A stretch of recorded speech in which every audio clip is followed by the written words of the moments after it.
getting hit multiple times coming out of that bike section. More drivers coming to blows.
Well, hello and good evening, everybody. Welcome back here to Slow Motion Broadcasting, and welcome back to the Ray Esports Club Racing League. This is round number 1 for group number 3, coming to you tonight from Road Atlanta. My name is Ron Maunz. Welcome in, everybody. We've got an absolutely amazing evening of racing action to look forward to here. And for group number 3, a little bit different than the previous groups that we have had here from this season of Ray Esports Club Racing League action. And to kick everything off, up, rolling, whatever you want to say, we have got ourselves the always fantastic Formula Vs. And here is our main star in question, Mr. Guido Marzucchi, off the back of a win this past weekend in the Formula V Weekend Warriors here on Slow Motion Broadcasting, looking to see what he can do here in this race. Currently in the midst of a qualifying session, solo session for these competitors, so they don't have a whole lot of opportunity to slipstream. They have no opportunity to slipstream. In fact, they've got 4 laps, about 10 minutes to try and get the job done, and we'll have to see who can get the job done here in this session. I'll let you all know that if you are enjoying this broadcast, if you do enjoy it throughout tonight, how about hit that subscribe button and the notification bell so you don't miss out on any of the racing action. We have got ourselves some fun racing to look forward to here tonight, waiting to get some lap times on the board. These drivers currently on their out lap around the tight, twisty, and technical nature of this absolute gem of American auto racing, Road Atlanta. It's a classic. No matter what car you race around this track in, it is an absolute classic. It was a host of the SCCA National Championship runoffs for many, many moons, from I believe it's opening back in the 70s. I believe 1970, if my memory serves me correctly, although there may be some people out there willing to fact check me, which is totally alright by me, and ran through all the way up until the early 90s when this track was no longer the host of that. Ever since then, it's been a rotation of racetracks currently at what I like to call this track's sister circuits, that being Road America up there in Wisconsin. And speaking of Wisconsin, I believe we have some Wisconsinites with us here. I'm going to look to try and find one of them. It's Brian Szynski in the 841 car. Lots of standout stars that we usually see race week in and week out over in the Formula V Weekend Warrior side of things here in this event. Bad time to cut here, Brian. I do apologize for that. Let's talk about another staple of that series. It's Michelle Lynn, Philly represent, Philly native, in the number 44 car. And let's see what she can do here.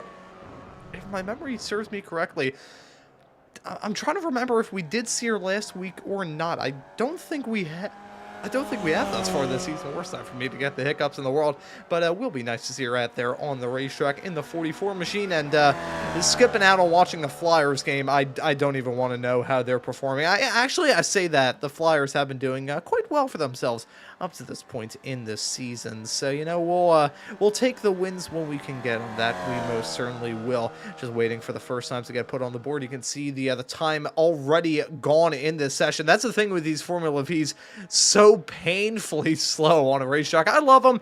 They're slow cars. There's no getting around that. They're slow race cars. However, they can put on some absolutely fantastic racing action, and let's see what they're doing right now as we take a look at the times now being set on the board. Andrew Love, your current top qualifier. Let's see what Michelle can do coming across the line. P4 for Michelle Lynn, fittingly in the 44 car. Here's Andrew Love in the 945, another racer that we see week in and week out in the Formula V Weekend Warriors, along with Miles Crabb set to join him on the front row currently. Joshua Justice slotted in third. Antonio Reese completing your top four as Michelle Lynn has been sent back down to fifth. Nice to see Stevie out there on the racetrack. Stevie, well done, man. That is a pretty darn good looking race car. Pretty darn good result for him right now, as I remember to my abject horror that I forgot to load Trading Paints once again. That's on me. I will throw up my hands in defeat and say that's on me. Whoops. You can see that the feed briefly froze there. I do apologize for that. That's the adverse effect of producing with one monitor, that sometimes it can be a little bit iffy, but you know, we give and take when we can give and take, I think is the best way that I can sum it up there. There is the car of Stevie looking very, very nice with a chrome effect. They actually may be able to ride on board with Stevie with the wonderful camera angles that Mr. Joshua Wilkie, Mr. SMB himself, has been able to cook up. That is fantastic.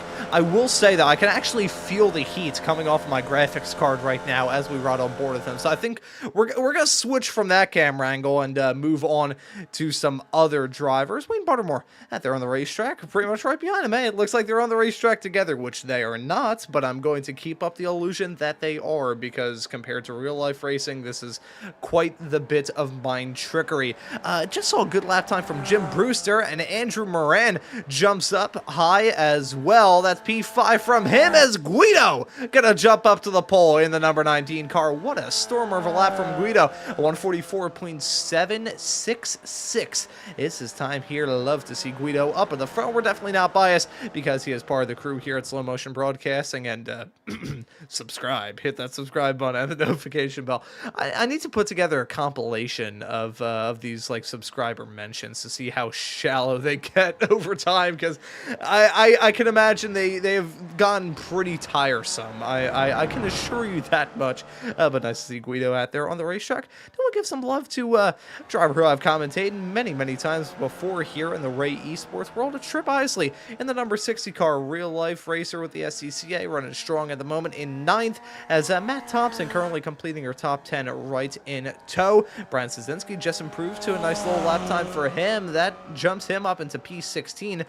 Always nice to see the Weekend Warriors racers out here on the racetrack. I do want to give some love to some racers who have yet to set time, though. Scott Russell is one of them in that 22 machine. That's an old Campbell car. See, I should not have said that because I don't think I can mention cigarette brands since I am not of smoking age yet. So give it about a month and a couple of weeks, and then I will. But at the moment, I am not. I guess the same would go for liquor brands as well. But I'll say I'll have a gin and tonic once this broadcast is said and done. Scott Brailer in the 27 car. I've seen him a couple of times in the Formula V Weekend Warriors. Cool to see him out there on the racetrack in the number 27. Jimmy Carroll, driver who I don't think I've commentated before. He's rocking a pretty simple livery in the number 29 machine. Robert Phillips out there in the 659. Daniel Pipperato in the 38. David Fench out there on the racetrack in the 39. Travis Trussell is down pit lane currently. Don't believe he set a lap time at the moment. May have crashed on his first qualifying attempt. And Kyle Schrutch out there on the racetrack as well. So a nice assortment of racers here in this field. You always love to see it, as we've currently got ourselves an all-European front row, because you've got Mr. Guido Marzucchi, the Italian behind the wheel of the number 19 car, and then you've got yourself Antonio Reis, Portuguese man. I mean, I gotta say, they are truly insane, the fact that they are out here on the racetrack at God knows what time it is for them. I would happen to say, okay, so... Whoa, Jackson, that's Antonio spinning at the top of the hill. As I was going to break out the time conversions, I see Antonio spin around in the blink of an eye. Around he's going to go, but thankfully for him, he's already P2 in this session. So I don't think that'll hurt him out too much.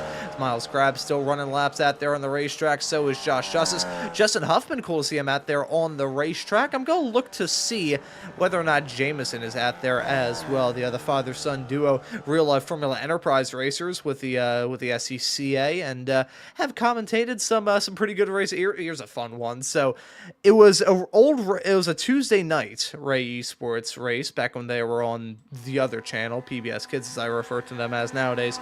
But no, we love them. We were some disagreement. Anyways, but no, it was way back in the day with Justin Huffman running out there in the racetrack. It was actually Jameson behind the wheel using his dad's iRacing account, as I'm trying to find anybody who's out there on the racetrack for longer than 3 seconds so I can continue on the story.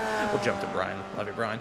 Yeah, we'll run on board with him so I can share the rest of this story. So it was a photo finish with himself, and I forget the other racers involved. I believe Andrew Love had a piece of that drama as well. I actually used that clip from that broadcast in an old demo reel. It's like the second demo reel that I ever made way back in early 2024. I probably have it somewhere. I should like unearth that, but of course get the rights to actually post that and make money off of it. Which, side note, would I be making money off of it anyways? If it's a demo reel that I send to other broadcasters so I can get a job? That's always eluded me mentally, but there are many things that elude me. For instance, I probably...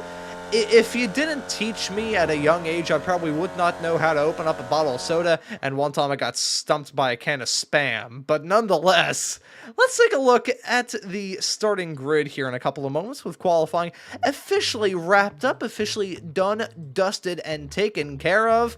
And yeah, this is going to be a very fun night of racing action. These Formula Vs always put on a good show, and here at this draft-heavy racetrack, I'm probably going to be screaming throughout this entire show. So let's take a look at tonight's starting grid. Guido Marzucchi gonna start this race from the pole position. Antonio Reis gonna join him on the front row. Andrew Love will start this race in third next to Andrew Moran. Starting in fourth, Miles Crab will be in P5. Joshua Justice will be in sixth. Justin Huffman will start in seventh. Stevie Ray will start this race in eighth. Matt Thompson will start in ninth, with Scott Brailer completing your top 10. Michelle Lynn will be in P11. Caden Parks Miller will start this race in 12th.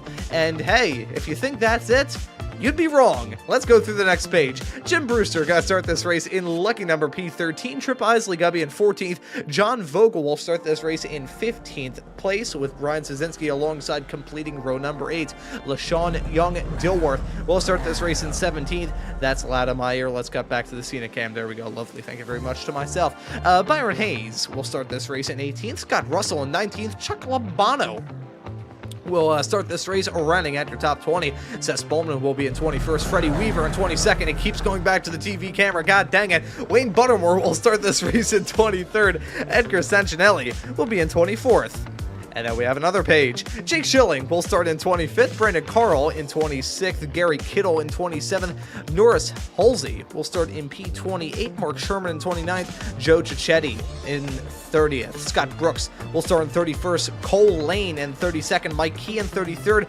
Lucas Bachman will start this race in P34. Daniel Piparetto will start in 35th, with Joaquin Effinger starting in 36th. Only have a few more starters left to go through. Kyle Scrutch, David Fench, Jimmy Carroll, Travis Trussell, Robert Phillips, and Nate Himmelsbach, completing your 42 starters here in this field. I'm going to hit the button once again. I believe that is the rest of your starters. Yes, it is. 42 starters still. That is madness. I gotta say, props were props, and most certainly due to Mr. Stevie Ray. Always pulls that the massive field that we've got across the Weekend Warriors and the Ray Esports world. This season has not disappointed at all in terms of the car counts. I mean, we started the season off guns blazing at Daytona with the MX-5s and the Spec Racer Fords. I think we had like 40 cars in both. Actually, no, we had 40 cars for the MX-5s, and I think we had 50 for the Spec Racer Ford. It may have been the other way around, but that was still a wild race to try and keep our eyes on. Last time at Summit Point, that was pretty crazy as well, but I'll tell you what, folks, I think we've got a darn good day of racing action. And of course, it will not end once this Formula V race is said and done with, because later on, we've got the Formula Fords to tackle this racetrack as well. Many of the same racers that you see in the Weekend Warriors and many of the same racers that you see out here on the racetrack will be competing in both, and that'll be a pretty exciting race to look forward to as well. I'm looking forward. I'm hoping that all of you are looking forward to it as well. This is going to be an amazing day of action, as we usually expect here on Slow Motion Broadcasting. Have a lot of great stuff to look forward to. In fact, later on tonight, we've got yet another race of the Sim Racers Group F3 Series, and to those of you usually tuned to the Weekend Warriors, man, oh man, that is loud. I think I might have to turn down the car volume, because the Formula Vs are quiet on their own, but when you put about 40 of them out there on the racetrack, it can be a little bit loud, and I can distract and rattle my one brain cell that I've got up here in my old noggin. But to those who usually tune into the Weekend Warriors, unlike the sultry voice of my co-commentator, Mr. Charles Beauchel, he's back from his trip to Denmark and has some stories to share this weekend for the Formula Ford and the Spec Racer Ford Weekend Warriors, as well as later on tonight with the Sim Racers Group F3 Series. A lot of action to look forward to here on Slow Motion Broadcasting all the time, but here we go, folks. What a way to kick things up and rolling for Group 3. 42 Formula V set to tackle Road Atlanta with that pace car down pit lane, the green flag ad, and the drivers on their way. We're racing tonight here at Road Atlanta. Great start from Guido Marzucchi, gonna jump out to an early lead. Andrew Love and Antonio Reese gonna duke out side by side, right in tow. Who's gonna win out in that battle? You're gonna give it to Andrew Love at the apex, but Antonio Reese still gotta keep that momentum rolling. As look at Andrew Moran, gonna try and make it 3 wide as they head their way over the crest into turn number 2. That could have ended in tears. They keep it clean. Marzucchi up at the front. Everybody else slotted in behind. It's Antonio Reese from Andrew Love from Andrew Moran. We got 2 Andrews back to back. Don't usually see that too often, but Guido still holding on to that race lead, looking at some battling a little bit farther behind. Chuck Labano currently duking out with Wayne Buttermore. That's some side-by-side racing as they had their way over the crest right towards the bottom end of this circuit, what I like to call the end of the bone. That is the chicken wing of Road Atlanta. Always love to bring out the food puns and food analogies here, but right now Guido is getting off to the flying start that he most certainly wanted, holding on to a quite comfortable gap as it stands right now, 3/10. You have to go another 3/10 back from that to find Andrew Love, and about 2/10 back to find Andrew Moran, but everybody getting off to a very smooth start here. I think there's only been one bit of drama, that involving David Fench. It's actually down pit lane right now. Nate Himmelsbach did not take the start. There have been some meatball flags to come down on some of the racers a little bit farther up the road. road as perfect time to jump to that as Antonio Reese now going to try and take the race lead from Guido Marzucchi as they head their way into the final chicane. Who's going to win on this fight? You give it to Antonio, and you can also maybe give P2 to Andrew Moran. He's battling with Marzucchi as Marzucchi maybe going to feel the burn right behind from Andrew Love, who's got his own side-by-side fight to worry about. That's Josh Justice in the number 99 car. Nice to see him running here in these Formula Vs. A driver who I usually associate with Spec Racer Fords. He has driven some Formula V machinery in real life,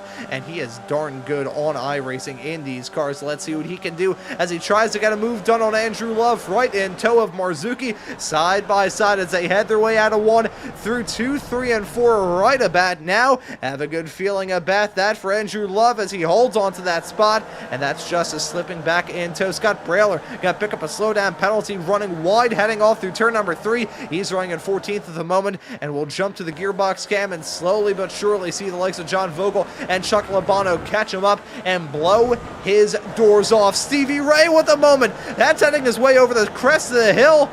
Oh, such a shame for Stevie to have a spin. He went around at a very easy section of the racetrack to go around, it must be said. Let's see what happened to him as he headed his way down the hill through the S's. Up at the crest is going to be where he loses it. Maybe the curb had something to do with it. No, just lost grip on entry. Spins it around. Nothing that he could have done as Jim Brewster was slided right in tow. Got a smoke screen there. Stevie Wright going to drop down to P27 as a result of that drama very early on in this race. We jump back to the battling up at the front, though. Andrew Moran, Antonio Reese, Guido Marzucchi go 3 wide as they head their way down the backstretch into the turn 10 chicane. Who's going to win out in this fight? Marzucchi is just a nose out in front.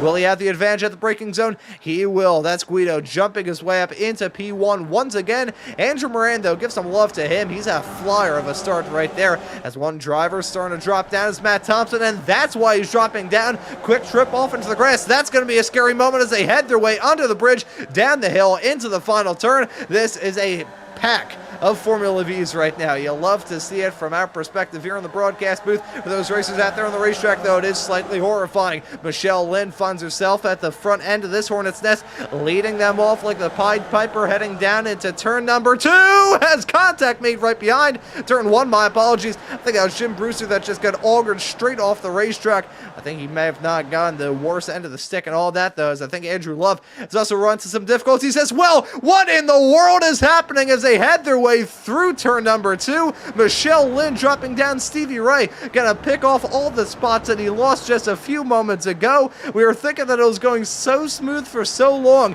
and then all chaos and carnage and pandemonium, insert phrase here, breaks out. Let's take a look to see what happened to Andrew Love first.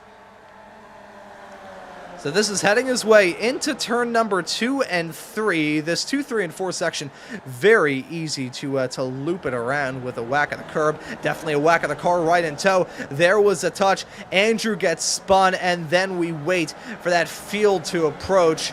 Oh no, Michelle piles in. Oh, that's a driver that just turned their Formula V into a monster truck. Who was that? Just vaulted over them. I have never in my life. I have never in my life. Let's follow Michelle Lynn's perspective in all this first. It'll give us a good idea as to who it may have been right behind. There was the initial bit of contact heading down into turn number 1, and then just chaos and destruction breaks out right in tow. Oh my goodness. Oh my goodness, that was the 4 car right there. That was John Vogel. We're going to take a look at his perspective and all that, because that was insanity. You know, this is a great time to break out the patent-pending slow-motion broadcasting gyro cam. Rotates on 2 axes and gets all of the action as you're hooked onto the horizon. Let's see Vogel nearly making contact with Trip Isley right before he even went to turn number 2. Stuck on the outside, got sent off there, and bang! There we go! Drives over top of Andrew Love. I have never in my life, never in a million years, never in quite some time have I seen such a, oh boy, you get to the point doing this broadcasting stuff where you run out of the words.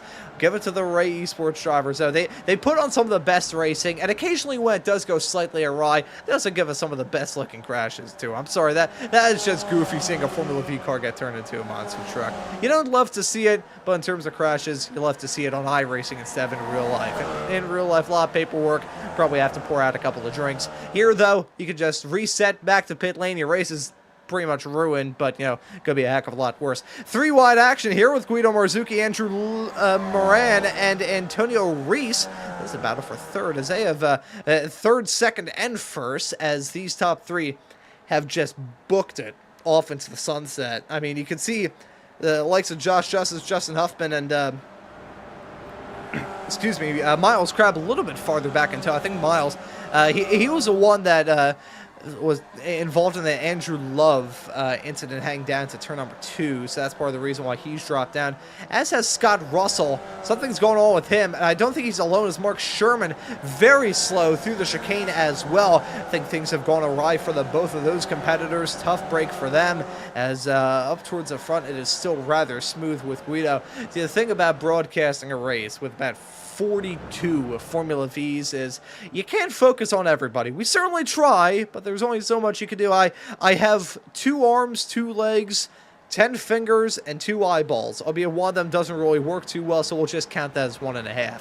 Even then, a little bit tricky to try and manage, but hopefully all of you are enjoying this broadcast here on Slow Motion Broadcasting, and while you're here, remember to hit that subscribe button and the notification bell so you never miss out on any of the racing action, bold in white, to catch your attention as we look at Byron Hayes in the 26th car, the driver representing Liberia. That's the first time I've ever seen the Liberian flag on iRacing. Nice to see it. It's sort of like the American flag, and I learned many moons ago that Liberia is actually where a lot of ships, like cargo ships and stuff, are actually docked in, because there's a lack of any sort of docking tax and docking fees in docks in Liberia. So I never knew that for the longest time, and then there was a video talking about an abandoned cruise ship where I learned that. So you can tell that I am a go-getter partier that spends his afternoons and evenings at raging parties, having the time of my life, watching videos about abandoned cruise liners. Looking at this battle here with Josh Justice and Justin Huffman, Miles Crabbe slowly but surely being brought into the fold as a result of this, as these racers continue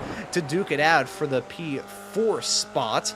And I gotta say, though, with some of the drama out of the way, we're booking it through this race already 9 minutes in, just a tick under 9 minutes, and we'll be a tick over that in about 1 second time. There we go, 9:01. That's you'll have to see that right there. Making our progress through this race. Antonio Reese is still your leader over Andrew Moran in second. Guido Marzucchi runs at your podium in third. Pretty hectic thus far here in this race. Has been absolutely amazing for these competitors to get this season kicked off and rolling with such a high car count, and many of them have scythed their way through the field as well. Look at Freddie Weaver. We have a lot of drivers, so we'll start going through the list of ones that we see at the present moment, as the action looks to be settled up at the front at the very least for the next like 10 seconds. Freddie Weaver slotted in P11, fittingly up 11 spots. That's a darn good drive so far for the driver of the 299 car, and may try and gain another spot, as he's actually just going to lose out on one to LaShawn Young Dilworth, as he had a sideways snap coming out of turn number, I believe that's actually turn number 6, as they had their way through the top of the hill. See, I usually would have a track map at my disposal if I was just commentating this race, but I don't think you want an ugly iRacing track map on the corner of the screen, so you can't see the wonderful logos that we have of the fantastic sponsors to make this broadcast possible. MeatHead Motorsports, the sponsor of the Formula Fords, and we've also got Roxanne Headers and FormulaV.com sponsoring these Formula Vs. Fitting there with Formula V sponsoring Formula V. That's how it works. In perfect time for the logo to appear there as well. But this battling with Freddie Weaver, Seth Spolman, Byron Hayes, and everybody else is really getting intense. I have a feeling that this is going to continue even after they come out of the turn 10 chicane. Let's see what they can do here downhill into turn number 10, the heaviest braking zone, even in these Formula Vs that are draft monsters. Still the best spot to try and get a move done. That's exactly what they were able to do there. So I think that was a bad time to cut to Freddie Weaver as he's now up 9 spots. Still a darn good race from him, but Seth Bowman has actually been able to make up the most out of the small little pack, now up 10, as never mind, we got some nearly 3-wide action hang down the start-finish straightaway off into turn number 1. Well, give some love to Lucas Bachmann, who's currently up 17 spots. Holy cow, and he finds himself in the midst of a big hornet's nest here. You've got Gary Kittle right in front, and then just pure unbridled chaos all around him. Let's take a look at the intervals so you can see the gaps between all of these competitors. Caden Parks-Miller right in tow. You got Gary Kittle in pursuit as well, along with Edgar Sancinelli. Nice to see Frito out there on the racetrack in the number 57 car, even though usually more of a sports car guy. Love to see him in these Formula Vs. Love to see him out there on the racetrack period. He's actually part of the new steering committee for the American Muscle Series that you'll be able to catch returning here to Slow Motion Broadcasting in the early winter, the early months, January of 2026. But with that taken care of, the business side touched on, let's touch on the business up at the front as we get closer and closer to the halfway mark. Andrew Moran, Antonio Reese, and Guido Marzucchi still occupying your podium spots as the battling a little bit farther behind has started to intensify. It's Miles Crabb, Justin Huffman, and Joshua Justice all slotted in tow. Intensify, man, I'm really breaking out the thesaurus for this show here tonight. That's the most adventurous word that I've used on a show since the time that I said mayonnaise in terms of referring to some fuel that a driver had in their car. Brian Stasinski slotted in 7th right now. I always love to entertain myself on this show with some of the wild stuff that comes out of my mouth. He's currently battling for P7 as Trip Isley right there in tow. Actually right on board with Trip here in the number 60 car real quick, and I'll use this as a very sneaky and totally not slick as 80 grit sandpaper attempt to give myself a brief break so I can take a sip of beverage.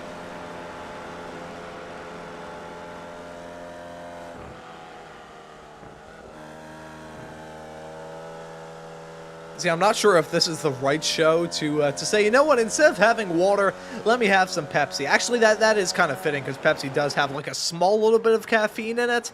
I don't handle caffeine very well, so you give me a little bit of caffeine, and I could give you a 24-hour-long broadcast for all I care. That just spewing at the mouth constantly. It would probably get to the point where I would talk in my broadcaster voice even while ordering a pizza, which I don't think would be met with too much praise if you call up a pizza shop in the city of Philadelphia, but yeah, that's their business to worry about. As long as I get the pizza and don't get spat on, that's what matters to me. Antonio Reese, Guido Marzucchi, and Andrew Moran still battling up at the front of the field as we actually have 3-wide action going on right behind. We need split screen at a time like this so we can keep an eye on all this battling, because it is pure unbridled pandemonium with Josh Justice, Justin Huffman, Miles Crabb now finally single filing out as they head their way downtown into turn number 10.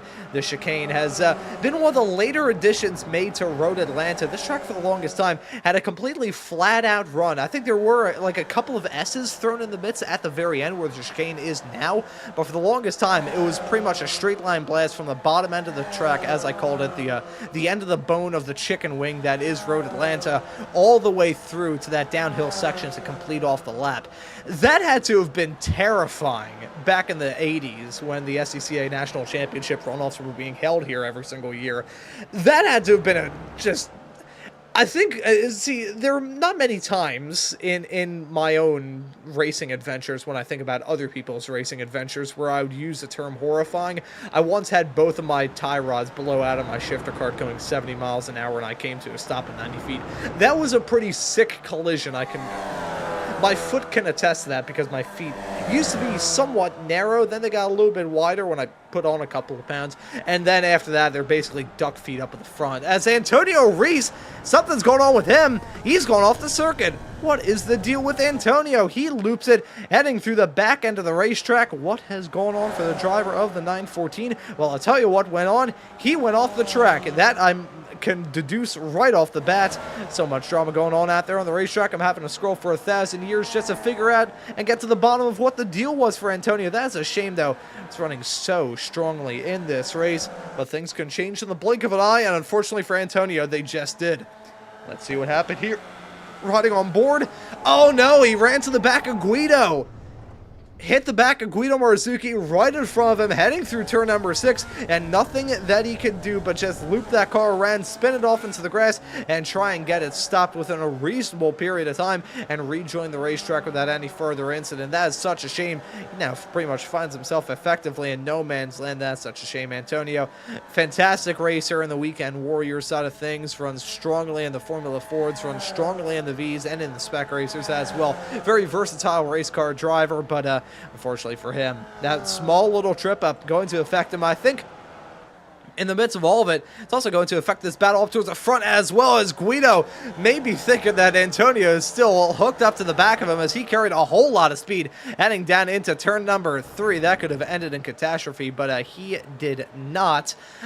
So that's a bit of a shame for Guido there, as he has to claw up now a half-second gap.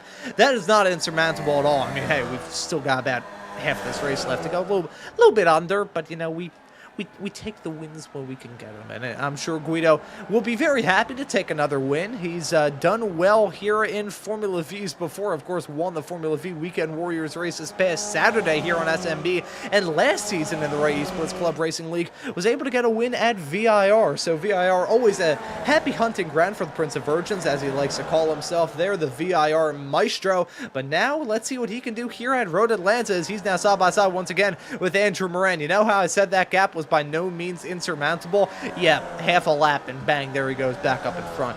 The battling behind, though, is maybe a different dilemma, because you've still got Josh Justice, Justin Huffman, and Miles Crabb all duking it out for these spots, all giving us a nice little battle as well.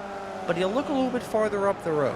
In fact, we'll ride on board with the nose cone of Josh Justice's race car to slowly but surely see those two cars of Guido Marzuki and Andrew Moran hove into view. Just in this little jibber-jabber of mine, I say this as I've been jibber-jabbering throughout the show, it's gone down. It's teetered around that 1.9 to nearly 1.5 second barrier. I think if these three can work together as pseudo-teammates, kind of form, I wouldn't necessarily say a truce, but kind of like a temporary pact to say, okay, we're not going to do ourselves any favors if we just throw bare knuckle fists each other's ways, and we're just going to slow each other down. So let's work together, kind of have a temporary truce, as I am saying here, and just catch them up. That we've seen it happen in the Formula V's. We've seen it happen here in the Ray Esports Club Racing League before. Could very well see it here. And Josh Justice, Justin Huffman, Miles Crabb, very experienced racers in the Ray Esports and Weekend Warriors world, experienced racers in real life too. So there is no doubt in my mind that these three have a very realistic shot of turning that 2-car battle for the race lead into a 5-car battle for the race lead. Unfortunately, with that moment from Antonio, it won't be a 6-car battle, but I think 5 cars is still pretty nice. How does that sound to all of you tuning into this broadcast here on SCB? I can't take a look at the YouTube chat because I've got other business to tend to here, but I hope you are enjoying the action and hearing me jib-jab for a little bit. This Pepsi is doing me good. I should just say cola beverage. That way, any sort of beverage company can give me money so I can name drop them on the air. Guido now holds on to that top spot. Andrew Moran slotted in P2. Do want to give some love to some of the racers battling a little bit farther behind. I feel like we've been focusing on the battling up at the front for long enough. There are racers that usually run up the front in all their respective series, so they usually get the most amount of airtime. Do want to give some love to some battling a little bit outside of the top 10. We look at this one involving Seth Spolman, Stevie Ray, and Freddie Weaver, as Weaver going to go for the dive, heading down into turn number 10, side-by-side racing with himself and Seth Spolman. Spolman, a Weekend Warrior, a Ray Esports veteran in his own regard in the number 42 car. Always races with the South Korean flag. I believe he's, I can't remember if he's just lives in South Korea, or if he's on deployment. I've done these for long enough. You think I would know the answer, but this is also coming from the same man that usually doesn't even remember what he had for dinner the same night as these broadcasts. So you got give and take with some of the stuff that comes out of my mouth for sure. Gary Kittle just picked up a slowdown as he's a little bit farther behind the battling right in front, involving Joe Cicchetti, Caden Parks Miller, and I believe Scott Brooks are at the tail end of it, as well as, oh boy, spinning around big time is Cicchetti. Oh, and contact being made as Scott Brooks pile drove into the side of that race car. There's the contact, He gets it back up and rolling. Caden Parks Miller with some huge damage on the front end of that race car. He's going to have a trouble time to try and bring that car back into the pits. May have to pull it over and just concede defeat already. We're going to take a look to see the drama that just went on there, because that was quite dramatic as they crested the hill, heading down into turn number 3. We'll follow Scott Brooks and his perspective in all this, because he had a wild trip. We're not going to take a look at the nose camera, which has now been turned into dust. We'll take a look at the roll bar camera, which nearly got turned into dust itself. There was the 34 car spinning and blinking out. Now that makes it even more tricky to avoid that car spinning around. Shocker, I know. But unfortunate for Brooks, nothing he could really do. Picks up a meatball flag, as there you can see Caden Parks Miller down in the pit lane right now. I don't know what it has been thus far this season with these shows. I've been able to just, like, I don't know whether I can predict these moments or not. I'm not really sure what the deal is, but you know, we take the wins when we can have them. Andrew Moran is slotted in P1, still holding on to a 3.5 of a second gap between himself and Mr. Guido Marzucchi. Josh Justice is slotted in third. 1.3 seconds back is his current tally right now of these racers. I still think that is by no means an unrecoverable gap, especially so considering that we have about 8 minutes left to go on the clock here in this race. Ron. Oh, God. Hello, Mr. Wilkie. I'm here. Oh. Hello, how are you? Oh, hello. That just had a mini heart attack. 42 cars on the track and producing here. I thought I would jump in here and help you out a little bit. Yeah, even with the foot going on, man, you just had some stitches removed. I figured I'd let you rest here tonight, but I'll put on a production. No, we're doing fine. No. No, that's fine. No, I'm connected to the session. I'm watching 3 wide here. Josh Justice on the inside, and I'm ready to go do some comms here with you. So let's finish her off. Yeah, let's have some fun. It's basically what we usually do every single Saturday here with the Formula V's. Lots of the same drivers, and once again, I can't say 2 weeks in a row. We'll call 2 Guido Marzucchi leading again too. Exactly. Yeah, oh my goodness here. Yeah. So I just saw that incident you had that one of the drivers had a moment ago. Some great camera work there, but Guido Marzucchi leading again. I don't know. It looks like a win's going to spur on possibly another win here, but quite the train of cars behind him. Maybe catch me up a little bit here. Yeah, so it was going rather smooth in the early stages. Then a bit of pandemonium broke out with Michelle Lynn and everybody else running in tow. It was a 3-car battle for the longest time, a 3-car breakaway with Guido Marzucchi, Andrew Moran, and Antonio Reese. However, things did get a little bit squirrely, shall we say, for Antonio. He spun off the track. Unfortunate moment for him, really. It was a shame because he was running so strong. I think he has a very good shot to win whenever he put Antonio in a race car up towards the front. Probably has a very good shot to get the job done. Sometimes experience does have the benefit for the Masters racer in the Formula V's and the Weekend Warriors, but unfortunately it was just a small little bit of contact. I do think there are some more racers that could very well, not necessarily wreak havoc, that's a wrong word, but affect this battle up at the front, because you can see him right in front. The lap cars, I believe that's Mark Sherman, Edgar Sancinelli, and David Fench, who are following right now, all in front of Guido and Moran. Yeah, this is going to be a difficult spot, and it looks like they might even catch them here into, I believe this is what, 10A, 10B, the very uniquely named 10A and 10B of Road Atlanta here.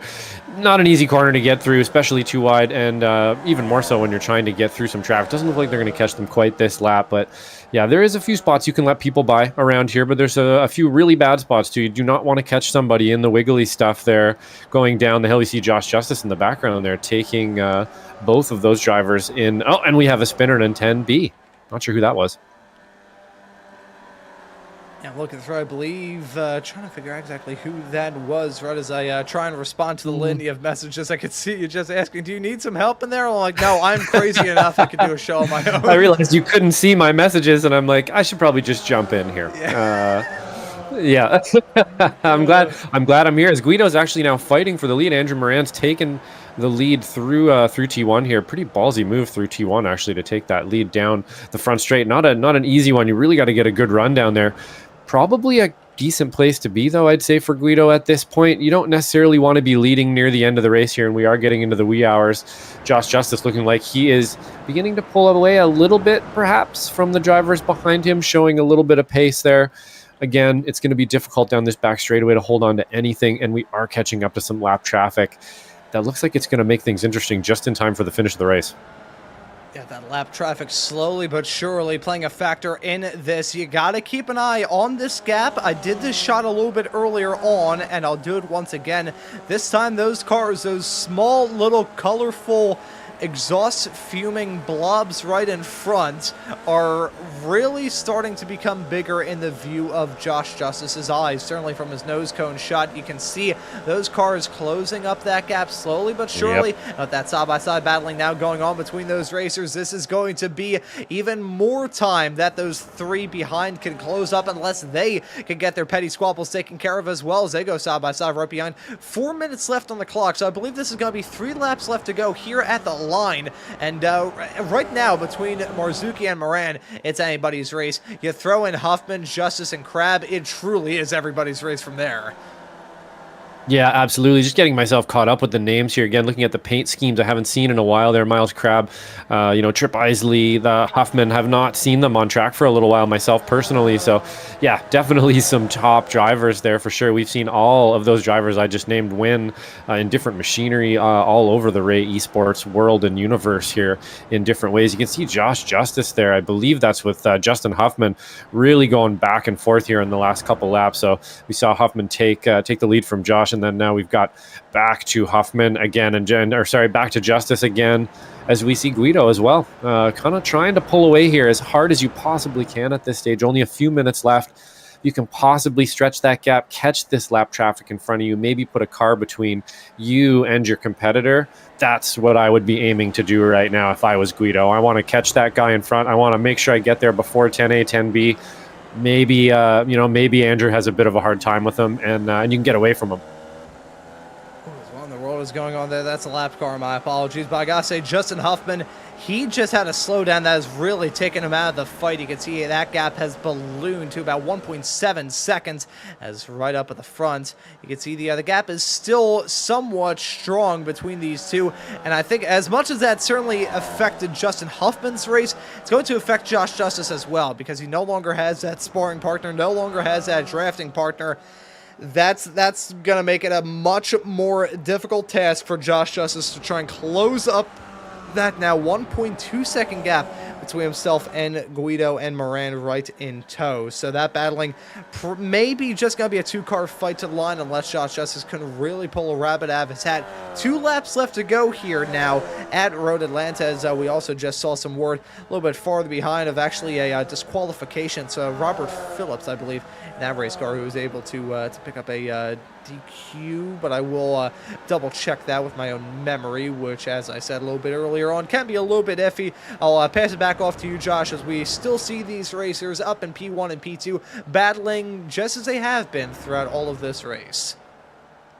Yeah, I'm a little bit surprised here that they haven't made up a little bit more time to this lap driver here. They haven't quite made up that time yet, and if they continue to squabble this way, Josh Justice could be part of this last lap here potentially. All it takes is one little mistake from either one of them. Really difficult section here too, up into this kind of hanger corner here.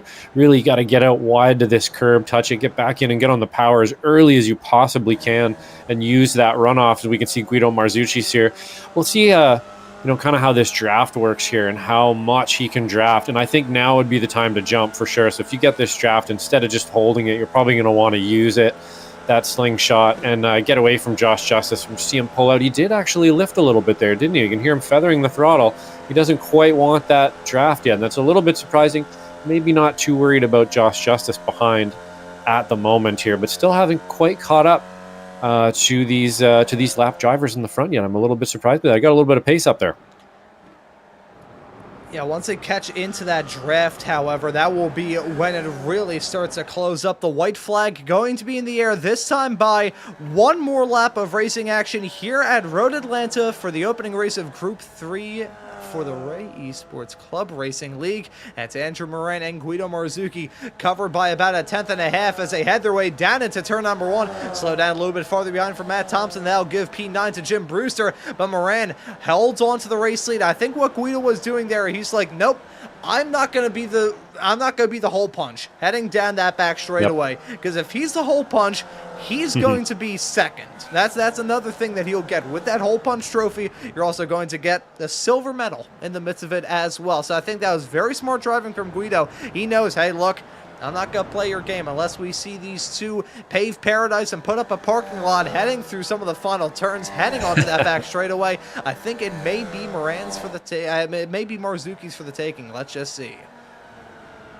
Yeah, I think this back straight right here is definitely the superpower that you're going to use, as he really charged actually into that corner there. He's going to get this drag here down the back straight and probably be able to take it into 10A. As you can see him weaving back and forth, trying desperately to break that draft. That's pretty much in vain, I think, for the most part. If you can kind of just stay still as Guido not get too frazzled by that. And he's going to go on the grass and show the shoulders. Wow, that's quite the aggressive move there from Guido Marzucci, putting the shoulders out to Andrew Moran, letting him know, hey, I'm here. You can't just play games like that with me. I'm going to stay right here. And it's going to be down to Merritt at this point. Yeah, and there they go. The contact being made. More contact into the turn. They come to blows. Look at that. Justice. Oh, wow. man. As the two come to blows right in front, Josh Justice going to blow their doors off, and Joshua Justice is going to win this race. Wow. Oh, wow. Wow, the pot boiled over there, I think, a little bit. It got a little bit spicy. It got a little bit steamy. The shoulders got out. And that's kind of what happens, isn't it, at the end? If you end up, kind of getting in each other's heads like that, that's what can happen at the end. And I hate to say it, but that's kind of what that looked like. I think the pot sort of boiled over there, didn't it, Ron? Yeah, I think the tension was just rising. Guido wasn't very happy about being left with no space. Moran wasn't very happy. There was a contact. I think Moran kind of turned in there. And as soon as those two were stuck together, I knew straight away that that was Josh Justice's win for the taking. We're going to follow his perspective in all of this, because talk about a come from behind victory. Holy cow. This must have looked, must have been... Oh my big goodness. Question marks over his head, big exclamation mark, giant eyeballs as big as silver dollars. What happened? And this was fairly innocent, I think, into 10A. Like at that point, you've sort of got to turn in. Guido's kind of there. Just what do you do? That's wow. What a shocking ending there to the end. It looked like either one of them had that one in the bag. They just had to bring it to the line. Josh Justice brought it home to the line for sure. I'm going to take a look at multiple angles of this, because the pot was boiling for a while. I like the way that he put that there, Josh. Let's take a look at Guido from this. If you can read this, you were too close. Unfortunately for him, the gyro cam had to get used for this. There was the contact. And it's simple case of the iRacing glue as well. Look at those two cars pretty much merged in together. And we may have just had a toe there from Guido as Andrew Moran began to pull away. Marzuki got dragged. Almost had a tractor pull there. Yeah. It's a shame for the both of them, but Josh Justice is... I think I said this on broadcast a little while ago. He's going to be crapping con candy after that. Yeah, well, if you look in the background too, he was racing a good race as well, Josh. In the background there, he was definitely jockeying for position. He's putting in some good racecraft and stuff as well. So deserved, he's out there. He raced it clean, kept it clean to the end, and that's what happens sometimes when you do that. Just keep your nose clean out there. Make sure you're pointy when it needs to be, and you got it. Yeah, he got the W. That's what matters at the end of the day. Josh Justice grabs the win. We'll have a chat with him a little bit later on. For now, though, let's take a look at the results here from race number 1 of the evening for round 1 for Group 3 of the Ray Esports Club Racing League. Joshua Justice is your winner. Justin Huffman finishes behind him P2. Miles Crabb rounds out your podium in 3rd. Didn't even pay note to that, the fact that Justin Huffman and Miles Crabb got elevated into a podium themselves. And that battle for 4th. They weren't battling for a podium at all throughout this race. Then when they were really in it to win it, and unfortunately for those two, it's Justice that wins it all at the end of the day. Antonio Reese finishes in 4th. Andrew Moran rounds out your top 5 with Guido Marzucchi in 6th, Trip Isley in 7th, Brian Zazinski in 8th, Matt Thompson in 9th, Jim Brewster completes your top 10 with likes of Brian Hayes, Freddie Weaver, Seth Spolman, LaShawn Young, Dilworth, Stevie Ray, Travis Trussell, Joe Cicchetti, and Chuck Labonta completing your first page of the results. Do want to give some love to Stevie after that spin early on. Recovers back to be P15 at the checkered flag, and that's John Vogel and Lucas Bachman completing your top 20. Yeah, and then this just immense list of cars here. What a showing for tonight. We got Cole Lane in 21st, Brandon Carl in 22nd, 23rd. We have Joaquim Effinger in 25th, Kyle Schusch in 24th. 25th, we have Wayne Buttermore, 26th, Scott Brooks, 27th, Mark Sherman, 28th, David Finch. And if we can get to the next page, we have Edgar Sancinelli in 29th, Mike Key in 30th, and 31st, Daniel Paparato in 32nd, Norris Husley in 33rd, Jimmy Carroll in 34th. We have Caden Parks Miller, 67 apparently. In 35th, we have Gary Kittle. 36th, we have Robert Phillips. 37th, Scott Russell. 38th, Jake Schilling. And I believe there is even some more left. There's 15 laps down. We have Andrew Love, 40 laps down. In 40th place. 15 laps down, we have Michelle Lynn, Scott Brayler, 41st in 16 laps down, and Nate Himmelsbach, 18 laps down to round out our 42 car field. Wow. Oh, wow. I mean, Josh, I think you got to see a decent chunk of that. That was wild. I'm glad I did. Yeah, I'm really glad I jumped in here when I did. That was awesome. What an amazing race. Great showing for tonight. The Ray Esports Club Racing bringing out the fireworks tonight. Pretty big upset at the end. You never really want to see a race end that way, but it makes for good TV sometimes.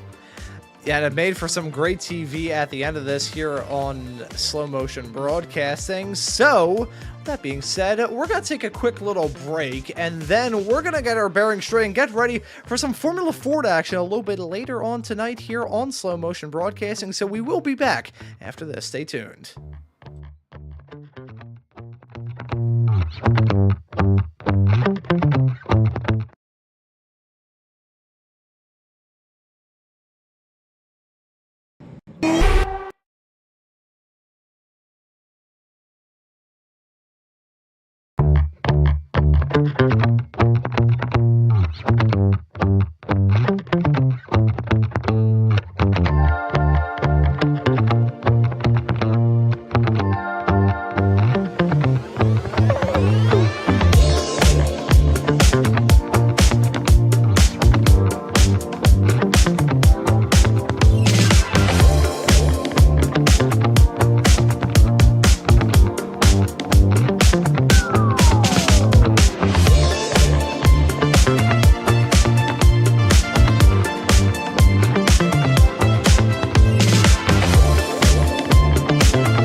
Alrighty, everybody, welcome back here into tonight's coverage of round 1 for group number 3 of the Ray Esports Club Racing League. Just saw an amazing Formula V race, and now we've got something a little bit different. We've got ourselves the always festive Formula Ford. It's myself, Ron Maunz, and Mr. Joshua Wilkie here on the broadcast today. Thank you, Josh, for diving in here to help me from drowning in my Pepsi as I try and get myself amped up with as much caffeine as I possibly can. With how good of a finish we had in those Formula Vs, I don't think there's enough caffeine in the world that could kind of brace me for any sort of chaos here in this Formula Ford race. Yeah, I mean, I came in right at the right time there, didn't I? The end was, that was pretty spectacular stuff at the end for sure, fighting really hard for position there. You know, this track seems to kind of promote finishes like that a lot of the time, either right at the line there or into 10A, 10B, just because of that back straightaway. You can get such a good draft back on that back straightaway. It's hard to not want to be kind of in second place at that point, and you're going to end up level by the time you get to 10A, as I believe that was Dmitry Lukanov there, if I don't, yep, it was too, taking a nice 360 spin actually there. Pretty good little Danny Sullivan impression there from many years back, but kept going forward now. It looks like he's not going to hit the wall or anything there. No damage done, so he'll come out and get another lap, as he's looks like he's putting down the fastest lap actually at as well, and with a 1:29.8. Not too bad. Dimitri really showing his, I believe, S1 pace. Has he been moved up to S1 yet? He is still in Spec 2 at the present moment, in fact. Wow, And, yeah. Your current Spec 2 championship points leader in the other Formula Fords as well. Yeah.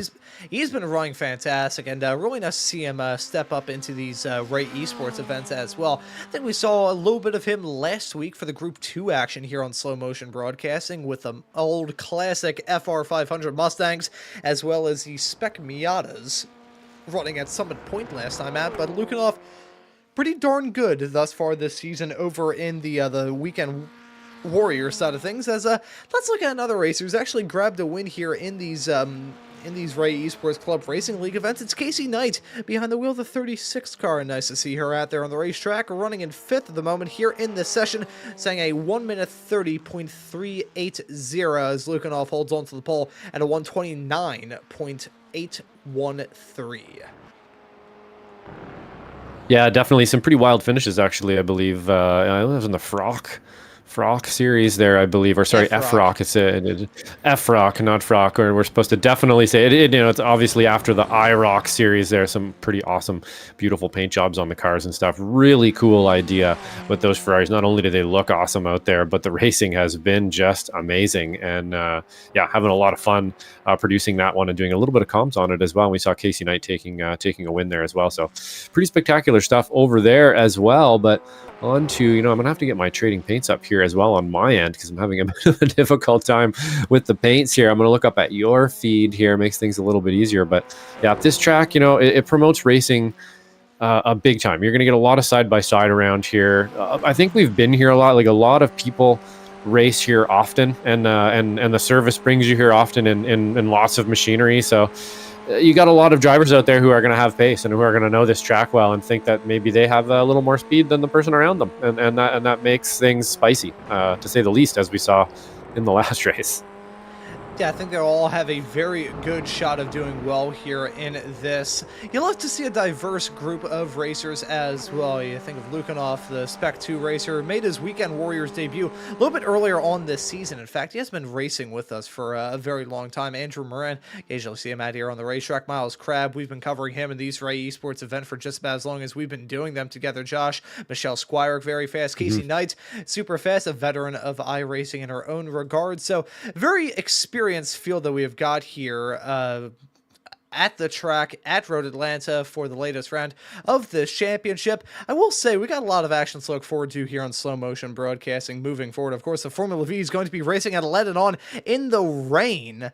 That's going to be pretty fun on Saturday for the Formula Vs. So if you're in the mood for some more FV action, we have got you covered when it comes to that. And then you can see the Formula Fords are going to be running this upcoming weekend at Oran Park. The Spec Racer Fords at Imola. Liberty Bell returning at the Charlotte Roval. Oval with SRG F4 action at Snetterton, the F-Rock Series racing at IRP, F3 action at Watkins Glen, and the Formula V's coming back at Alton Park. So a lot of stuff to look forward to here on Slow Motion Broadcasting, but we've got ourselves a race to look forward to here for the Formula Ford. So let's get this second race of the night up and rolling by taking a look at our starting grid. It's going to be Dmitry Lukhanov starting from the pole. Andrew Moran slotted to join him on the front row. Miles Crabb will start in third next to Michelle Squirick. It's going to be Casey Knight in fifth.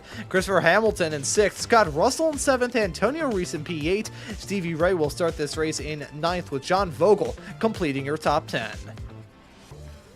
Yeah, and then in 11th place, we have David Finch. In 12th place, we have Edgar Sancinelli from the Frio Sport Racing team. In 13th, we have Joshua Justice, winner of the last V race there in a pretty stunning finish. Chuck Labano in 14th. And 15th, we have Charlie Vaccaro. In 16th, Matt Thompson. 17th, Jim Brewster. In 18th, Brandon Dixon. In 19th, Freddie Weaver. In 20th, Seth Spoolman. And then looking through, we got Jason Greider in 21st, LaShawn Young Dilworth in 22nd, Brian Hayes in 23rd. Joe Cicchetti will start alongside him in 24th place. In P25 will be Lucas Bachman, and P26 will be Brandon Carl. P27 is Cole Lane. Alongside him will be Wayne Buttermore. Mike Key will start in 29th. Jeremy Morgan completes your top 30 with Robert Phillips, Kyle Schuch, Mark Sherman, Travis Trussell, and Joaquin Effinger completing your 35-car starting grid here for this race. It's going to be a fun one for sure. I mean, if anything is to go by based off of the Formula Vs, this is going to be a pretty darn good race in its own right, too. Yeah, these things race pretty awesome. You know, I'm actually just, I haven't been able to race or be in my rig in a couple weeks here, and I'm dying to get back behind the wheel of this car. It's a lot of fun. As you were saying before, you know, maybe the changes that they made to it, not super popular with everybody. I'm not sure they're my favorite either, but I still really like driving this car. It feels like it's got a lot of tire on it. It races. It's just, if you can get a good group of people together with these that you know, that keep it clean, they're just a blast to drive around, and they're going to race around this place really well. So I'm expecting to see some fireworks here for sure in the first couple laps, and that's going to kind of be the key around here as well. These first few laps, especially down into this section here and up into the back section of the course before we get to that straightaway, you've really got to do a good job of keeping your head on a swivel and kind of having the fog of war a little bit, making sure you know where to place that car and where not to place it, when to make a move, when not to make it. And that's going to really make the difference here for, you know, a lot of our top drivers here. You can take yourself out really fast, really easy around here, especially with these big open wheel or these open wheel trainer cars like this. They, you know, if you go wheel to wheel, that's pretty much it. You're done. Yeah, I gotta say, these cars put on very good racing, but they are so tricky to drive. We just saw this past weekend with the Formula V Weekend Warriors running at Long Beach. In fact, and some series veterans run into some difficulties right at the very start. And part of the reason why that is the case is because these cars are so tough to manage. You've got thin, wiry tires. If I can jump to a nice onboard shot with one of these cars as well, you'll be able to see, I mean, you can see just immediately that there is a groove, at least one groove in the tires. But if you ever see one that's stopped, the tires are narrow, one thing. They're all weather tires though, which don't really handle the rain too well, and also mean that they aren't the best in the dry as well. They can really overheat.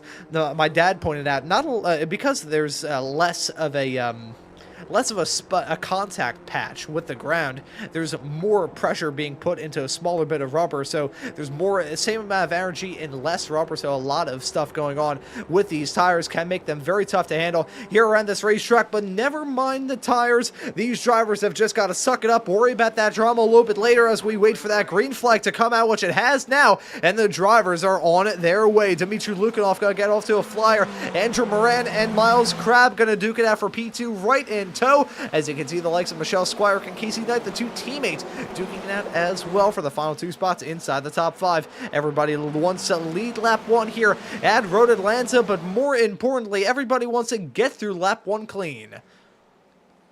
Yeah, getting through that top section there clean. If we can get everybody through there, is it's very difficult. This many cars too, and it looks like we're doing a pretty darn good job of it. Let's maybe lose one driver there at the back. Not sure who that was quite yet, but there was one.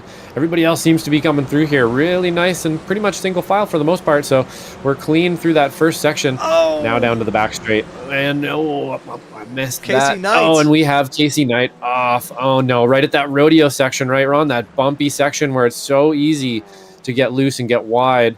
We'll see exactly what happened there, but I would not be surprised if that was the case back there. And then I'm obviously down this back straight into these the first time you hit 10A and 10B here. Also very critical that you get this right and sort yourself out, and that's exactly what they're looking to do here. And Andrew Moran got to jump up into that top running spot as you got Dmitry Lukanov all right behind. Look at Michelle Squire trying to move up from third into second, unable to get that move done, and now got to feel the pressure from Miles Crabb right in tow as well.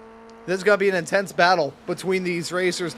We talk about the different backgrounds of these competitors, and also results in different driving styles as well. Moran maybe going to be a bit on the aggressive end. He wants to redeem himself after that drama in the Formula V race a little bit earlier on tonight, but he's got a real formidable contender in the form of Dmitry Lukanov. Lukanov, despite being a Spec 2 racer over in the Formula Ford Weekend Warriors, dang near won the race overall at Long Beach last time out. He's a quick racer behind the wheel of that 7 car, and now that he doesn't have to worry about a green tag next to his name, he can just race for all that glory and not have to worry about a class championship fight. He just wants to go out there and win, and right now he's holding on to P2, so he won't win from this spot, but he has a very good shot to get done, still keeping tabs with your leader of Moran. Yeah, they're definitely dicing up pretty good here at the front, and lots of respect being shown here as well. I've so far they've really done a good job of sort of formation flying around each other, getting some passes done in good areas that aren't going to slow the whole group down and so on. That's really what you need to be thinking about at this stage in the race as this block of leaders here in the front. It's about staying up front. It's about moving forward and staying forward. If you slow everybody down, then this other group of cars is going to catch you, or you're just basically the percentage of that you're going to lose it goes way, way up when you start playing games. And it looks like, again, they're going to play ball pretty cleanly with each other through 10A and 10B. Nobody's really forcing anything or taking that millimeter overlap into the apex and expecting something to happen. So we're looking pretty good here so far, and I think we're going to get a darn good race out of this one. They're looking great. Yeah, Michelle Squire sets in a quick time there. That's a 1:30.566, I believe. See, it's so tricky trying to see it because my usual feed that I have for commentary is about half the size as it usually is for production. Yeah, strange, I know. That's a downside of having everything packed into one monitor. Everything has to be a little bit small, so I need to break out my monocle so I can read out the numbers. But either way you slice it, doesn't matter what the numbers are, it's still the numbers highlighted in purple, which means that Michelle Squire is setting in some quick lap times in that number 75 car. We think about Michelle Squire and a very diverse race car driver that she is.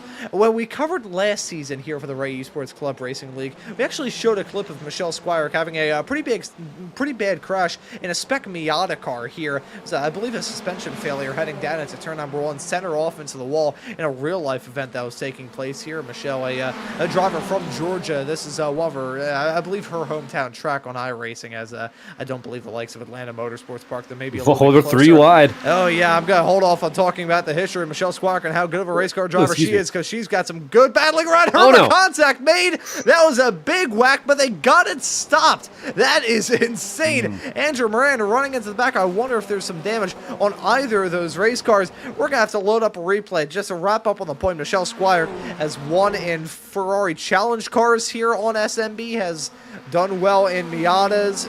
She's done well in all sorts of different race cars. So holding on to the lead in the Formula Ford is pretty wild. Yeah, we've actually watched you and me her win here a few times now, and that was a really, really close one. With, I believe that was Andrew Moran in the Almeida Racing vehicle there, almost spun Dmitry Lukanov. Not by any, I don't think there was any malice there or anything at all. It was a little bit on the brakes again, just getting really close to each other. Some really hard racing between the two, perhaps showing kind of, hey, I'm here. I'm going to be here and I'm not going anywhere sort of thing as well. But they got away with it. Doesn't look like we got any damage anywhere. And looks like Dimitri now is going to try and hunt him down. Hopefully not return the favor, make a nice clean pass here, and they can continue to move forward away from the pack behind them here, because we're getting a great race out of this lead pack. And if they continue to squabble like this too, Michelle, we know, she's going to go out there and put laps down. She's thinking that right now for sure. I hope these guys get caught up behind me and I'll just take off. So take a look at some drops that went on a little bit farther behind. Antonio Reese dropping down. He has a meatball flag, and this was a reason why he got in a spin as he headed his way off through the turn. Everybody piling into. I think Josh Justice was one of those drivers involved in that, and so we'll take a look at his perspective and all that drama here as well. There's been some drama a little bit farther along. We'll see right now as following him and his wild ride and all of this. Yeah, it's contact made into the outside wall. He's going to go. Suspension damage, and he towed away from the scene of that accident in pretty much record time, so not gonna see him throughout the rest of this race, which is a bit of a shame. Josh did pretty darn good in that Formula V race, got the W, so that really is saying something. Miles Crab, they're running into some difficulties as of recent. He's now in P4, but more importantly is about 1.2 seconds back of Dmitry Lukhanov, so not exactly sure what's going on with Crab. We may need to find a replay to see exactly what went on with him.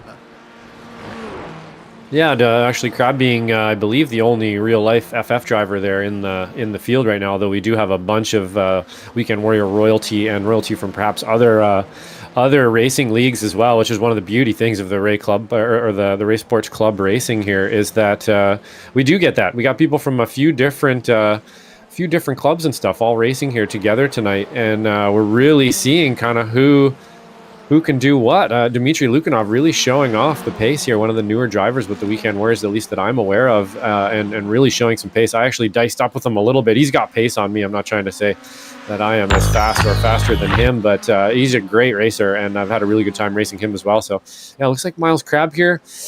Yeah, let me find out what happened, because you'd think he'd be up with them, and he was, not long ago. He's definitely making some time up on them now. They are squabbling up front here, up front a little bit, I should say. Yeah, and there is that squabbling. Michelle Squire and Dmitry Lukhanov side by side. I think that was Lukhanov running off into the dirt as he headed his way out of the final turn onto the start-finish straightaway. Hearing as well in the other YouTube chat, which I'm now getting the opportunity to fully catch up on, as I'm going to hold off on that point. And the joke that I was going to make there is Michelle Squire once again feeling the pressure from Lukhanov heading down into turn number 2 this time. Michelle Squire going to hold off that challenge and remain in second. But actually hearing from Michelle Squire's teammates, Casey Knight saying in the YouTube chat after her moment a little bit earlier on that she can chalk that one up to us as a commentator's jinx. So that'll do it for us here on Slow Motion Broadcasting. We'll see you next week. Yeah, that's it. Yep, we'll shut her down, and it does seem to be that way, doesn't it? Sometimes I swear it feels like you are affecting them, like they're watching or something. If you're out there watching while you're doing this, don't do that. It makes us feel bad when we say something and you crash. But no, I even feel like sometimes when I'm producing, I do it. I pick a camera, and then as soon as I pick the camera, boom, the person spins, and I'm like, oh no, what did I do? But if we're looking back here, they're definitely still squabbling here. Lukhanov not going to let Michelle away easily on this one, and that's what you can expect from these racers out there. They're going to continue to fight each other here till the end. Miles Crab seems to be kind of losing that pack a little bit here. Jump back with Chuck Labano, almost going 3 wide here with Scott Russell and Christopher Hamilton in the yellow machine there. I believe, was that? Nope, that was Stevie Ray in front. Sorry, Stevie Ray, Chuck Labano here racing with each other now. Nice and close. Beauty livery on Stevie's car. Yeah, fantastic liver on Stevie's car. Don't want to focus on it too much because A, it's in the thumbnail of this broadcast, and also it's a paint scheme that will slowly but surely kill off the remaining power that I have in my graphics card. So I'm gonna hold off on that. But I will also say fantastic livery on Scott Russell's car as well. That's an old Team Menard throwback scheme. I believe that was like the #1 Team Menard car. So Tony Stewart drove in it for the longest time. Scott Brain, I believe, in his brief time in that car, unfortunately, before his passing after qualifying on the pole for the 1996 Indy 500. Then Greg Ray drove that car to a championship in the Indy Racing League way back in 1999. Followed that up with a year in 2000 where I think he started from the pole 6 times out of 9 races, but never finished a single one inside the top 10. I made an entire video talking about the bizarre career of Greg Ray, how despite being an IndyCar champion, he never finished another season inside the top 10 in points. He had a wild ride. So there's some history behind that paint scheme, as I think there may be some drama involving the racers up in the front. Yes, there is. 3 wide. Oh, boy. They head their way down to turn number 10. Oh, boy, indeed. Oh, that is not how you get through there fast, but they're going to get it done by the looks of it. So nice and clean again, but that's very slow getting through there. That's going to play into the hands of Miles Crabb. So I wouldn't be surprised if we see him close to this pack soon if they continue that sort of fighting back there. But the draft around here just kind of promotes that. Even that gap we're seeing right now between Andrew Moran and Michelle Squirick there will be gone by the end of the lap. And most likely they're going to be back doing that again into 10A and B. And we'll see. It looks like Miles Crabb's definitely catching up here, isn't he, Ron? He's definitely out there hunting a bit. They are in his view now, much closer than they were a lap or two ago. And this is going to start to feel like you're getting a draft soon. And yeah, he's almost in draft range now, about 0.3 away from draft range. You're probably just getting a little bit of a tickle of a draft with that many cars in front of you as well. So we'll see how this one works out, but wouldn't be surprised if he's part of this fight in the next lap or two. Yeah, and due to the unique way that the Time Delta graphic likes to display the stuff, I have to run on board with Lukinov so we can see the gap to himself and Miles Crabb. Actually jump to a wide shot so you can see the car of Crabb a little bit farther behind. You can see those gaps. Of course, it was around lap 4 when that moment happened with Crabb, and you could see how big of a swing it was on that lap alone. But it did peak last lap, and it's being cut down. Keep an eye on that gap. Currently 1.7, 1.8 seconds between the P3 runner of Dmitry Lukinov and your P4 runner of Miles Crabb. However, I mean, we talked about gaps closing down in the Formula V race, and look how that ended up. Maybe it's going to be 3 wide action heading off into turn number 10 that ends in absolute catastrophe, and then it's going to be Miles Crabb on track for a win as John Vogel and Chuck Labana hold on to the final podium spots, with Stevie maybe on track for a podium if all stuff were to hit the fan. Yeah, you never know for sure. This track definitely does seem to kind of promote those last lap, sort of last ditch, heavy on the brakes, sort of endings to the race, which can end in disaster for sure. And I've seen it happen lots. I've been part of it a bunch of times as well. But hopefully they can hold on to it there up at the front. It's interesting to watch that gap. You see now Miles Crabb about 2 seconds behind, and about this part of the lap. On the previous lap, he was about 1.3. Whoa! Oh, as we see a big spin in front. Not good there. I believe, was that Chuck Labano falling down the order now? So he's going to lose some positions on that one. And, really easy spot for that to happen. I think every time we come here, we have mentioned that spot or see somebody spin there almost every time. And, you're just trying so hard to get this speed and carry this speed out of this section. And it's always a bit of a rodeo on exit here. And if you do it right, it's a rodeo, and it should be. But it's really easy to get the car unsettled, and he actually just got it on entry there even, so asked a bit too much of the car. And very lucky that there is a gravel trap on the outside there. Turned his tires into rectangles, so I'm sure if he were driving around for the rest of the race, it would all be sounding really rough at the end of it. However, Labano, that could have been a lot worse. He could have very well tagged the barrier, and we saw that from Justice earlier. He hit the wall, and he'd have the race. So top racing tip here on Slow Motion Broadcasting from Ron Maunz.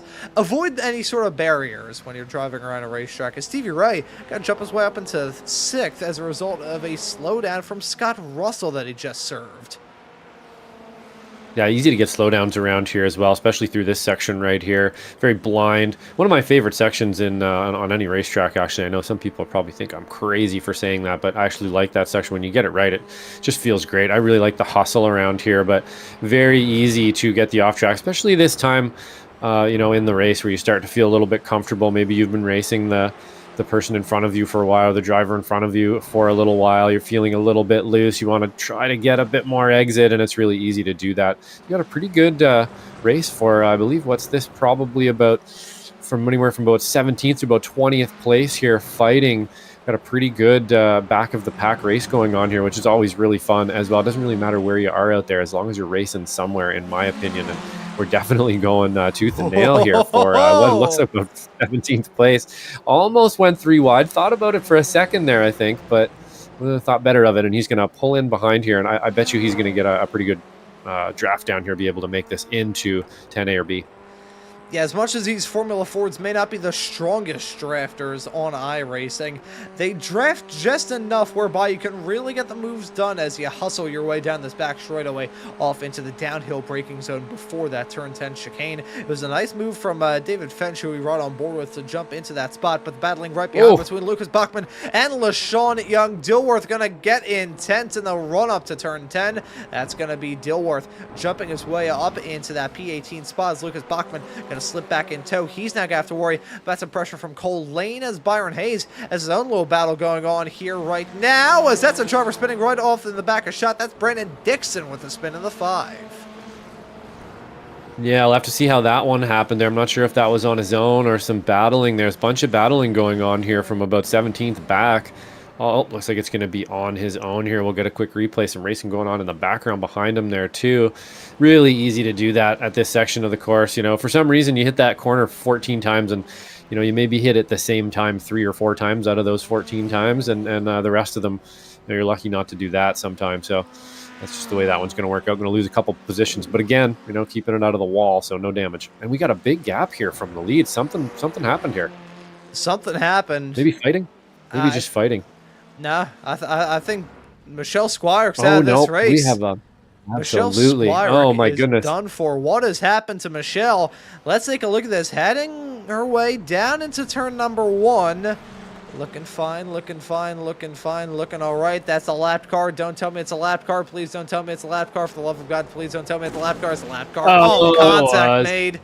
Oh, dang it. I'm not sure who that was. It may... We'll hold off on identifying that car. I'll actually take a look at another replay of that. But that was big, I can tell you that. Dang it, that's... See, he hit the track position button, and it tries to go to the current track position, which isn't too accurate at all. I'm trying to think who that may have been. So that's number... See a 7 I think you were right. Was that was Jeremy Morgan 37. There. Yep, Jeremy Morgan it was. So again, you know, that's one of those situations, Ron, where you can almost see it telegraphing, like trying so hard to stay out of the way, you end up in the way. And so that was definitely no, you know, again, I mean, you can't say it's not his fault, but that was for no, he was definitely trying to stay out of the way there. And sometimes when you do that, you sort of end up tripping over yourself and putting yourself in the wrong spot. And that's just what happened there. So if any lesson to be learned, you know, it's better just to stay online. Don't try to get out of the way sometimes, and I think that's what he was doing there. He's trying desperately just to erase himself, and it didn't work out. Yeah, it's unfortunate for him. Jeremy Morgan, part of that MeatHead Motorsports team that's actually sponsoring the Formula Fords throughout this broadcast here on Slow Motion Broadcasting today. Unfortunate that the first time that we see him on camera here for this show is because of that incident. And I think you're exactly right there, Josh. Really nothing that he could have done to avoid making contact. That's the thing about this racetrack. I think we'll jump to an unobstructed shot of Dmitry Lukanov so you can kind of see it, even from a Formula Ford, which... I mean, let's face it, these are small race cars, but they even seem big on a racetrack like this. They are, this track is old school. It was opened all the way back in 1970. It's had some alterations made to it over the years, and it still holds, of course, Petit Le Mans every single year, but it's not a modern Formula One racetrack where it's all wide and expansive. The runoff area are vast areas of asphalt where the only thing you have to worry about is running over a little bit of bird dirt. No, this track is old school. You got to muscle any sort of race car around here. Lukanov muscles himself off the racetrack. This track is so narrow, very tricky for the lap cars to get out of the way in moments like that. Unfortunately for Michelle, that has taken her out of contention. It's music to the ears of Andrew Moran, who's just driving off into the sunset, now holding a 3.5 second gap. But the battling between Lukanov and Crab now going to be intense for the final 2 podium spots. Yeah, definitely looks like we're going to have a battle here. Unfortunate that we lost a little bit of a battle there, but yeah, you know, I think you nailed it there as well. With this place is tiny, even for a tiny car, and that's probably the worst place to catch any car. any car on the track at any point. It's very difficult, that section. It happens all the time, especially, you know, you do these 24-hour events and stuff. Man, oh man, that's a contentious area on track there. But back to the Menards car here. Beautiful. Scott Russell using that Menards paint. And I actually am aware of that Indy car from back then. Beautiful paint job. Looks like maybe Stevie Ray is going to try to take it into T1 here on the inside. Nope, going to think better at that one. That is a really gutsy move up the inside here. You pretty much kind of almost sacrifice the other person to the Shadow Realm if you try to take them up the inside there most of the time. So he thought better of that one. He's going to pull him behind here through that section again. You can just see how tight it is through here. Really only one line. Yeah, this part of the racetrack, I mean, if there's any part of this racetrack that kind of proves that's narrow and old school, it's that. They won't allow that to be on a modern racetrack. Not a lot of runoff area to speak of, and if you want to know how tricky it is to go side by side through that section of the racetrack, just look at the start of the Petit Le Mans a couple of weeks ago. That was pretty strong proof that this racetrack is old school, very narrow, and trying to go side by side off through the S's, you'd probably be better off. You'd probably have a better time trying to drink scalding hot coffee with a face full of Novocaine. Looking at Scott Russell still being the lead car of this pack. You got Stevie Ray and Christopher Hamilton. Maybe got to start to battle here, but Stevie got to try and pull out to get this move done first. Here they go, side by side, and nearly 3 wide as they head their way into turn number 10. Christopher Hamilton looks like a little bit front end damage to that race car. Look at the nose cone. Looks like it's slightly smushed in there. I think that may hurt him in terms of this battle. So Stevie may be feeling somewhat comfortable in that P5 spot as we get into the final 8 minutes. Yeah, it definitely doesn't hurt your confidence a bit when you look in your rear view and you see a big bent nose on the car behind you. And okay, maybe I have a bit of a better chance than I did a minute ago. But looks like he's still going to turn the screws on him here. It's a really nice pass for Stevie. Nice and clean up the inside there. Set it up really nice and got it done. Looks like that's not going to be the end of it here, though, of course, because we always have that big back straightaway every lap, and you try desperately to kind of break away through this section, but really it's for naught. You know, it's never really going to happen. You're going to have to defend, and that's the way it's going to be. So we got a few more laps to defend here till the end for Stevie Ray here for 5th place in top 5. Doing pretty good today, actually, in the FF there. Stevie in the top 5, loving that. Lots of good racers out there, and he's definitely holding his own here with Christopher Hamilton in tow. So a couple more laps to hold it together. We'll see how this one works out for this group of cars here, because there's definitely some more drafting to be done. Yeah, let's ride on board with Christopher Hamilton as he heads his way onto the back straightaway, right in tow of Stevie.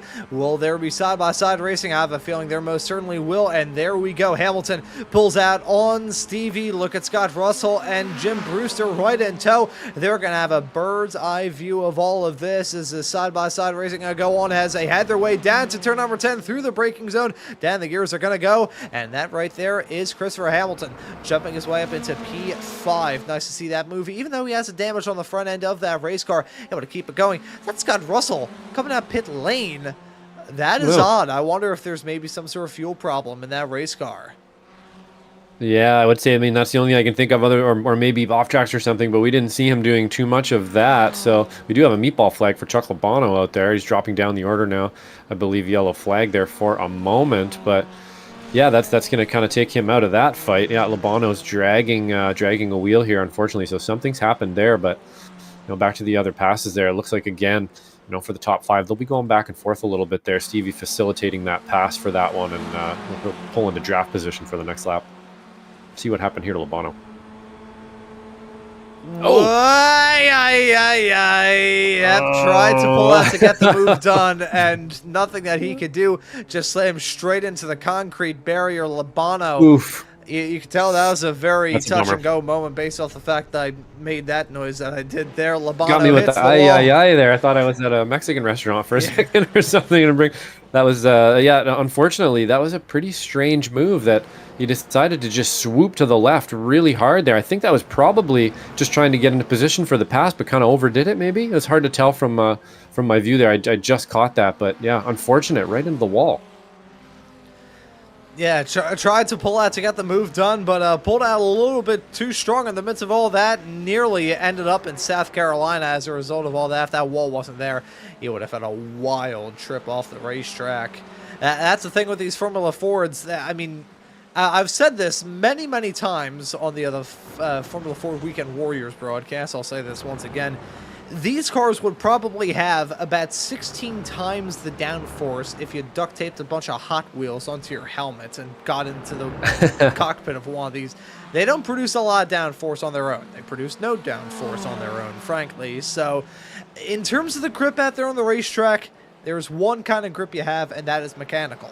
So when you pull out of line, even with the draft, it's, there's not really that much that you can do, because in an aero car, if you've got if you're going 180 miles an hour heading down a straightaway, all of that air is just pushing that car down to the ground, so it'll turn on a dime. In a Formula Ford with only mechanical grip, you turn at even less speed than that. You turn at about 130 miles an hour, which is the speed that these racers are roughly at by the time they slam on the brakes heading down into turn number 10. The car's just going to say, no, and just go straight. Yeah, pretty much. And yeah, again, it's just the mechanical grip are what these things are all about for sure. You're not getting, like you said, you're not getting a scrap of downforce on these at all. If anything, you might be getting some lift in some scenarios. But yeah, it looks like Stevie Ray here right on the back of Christopher Hamilton. So this battle is still lit right up for sure. It looks like he's probably gonna, I would hold off on this for the next little bit, but you got the likes of Jim Brewster behind you, so you have to pounce at some point, because Jim Brewster will pounce on you, and that is that's always the way you got to be thinking out there as well. It's always the way it's going to be. There's somebody behind you. Should I go now? Should I go later? You might even force him into it at some point if you don't want to, but Hamilton's still leading with that bit of a bent nose there at the front of the pack, so he's got some pace out there today. We'll see how this one works out, but two hungry drivers behind him. And there you can see nice view of the crumpled up nose in that race car. I think Christopher Hamilton is in a good spot. However, with that nose damage, and you can even see it just from this head-on shot, the nose is farther in, farther down, and also slightly askew over to the right-hand side. Driver's right, I should say. It's your right now. Now it's on the left-hand side, unless you... unless you're like me and you can't get your lefts and rights together more often than not, just say it's the other right that it's down by. However, that's the reason, that's the problem.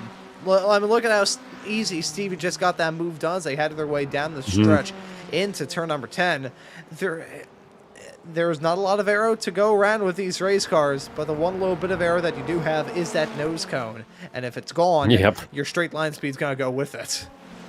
It's definitely the first thing that's meeting everything for sure. There's Miles Crabb. Actually looks like he has now taken second place from Dmitry Lukyanov there before we got into the S's. But yeah, 100%. And I'm wondering there again, I think Stevie, is just waiting behind Christopher there. Because you saw how quickly he was able to draft him, and that looked like a little more than just a normal draft when he went by. So I believe he was probably just biding his time a little bit there.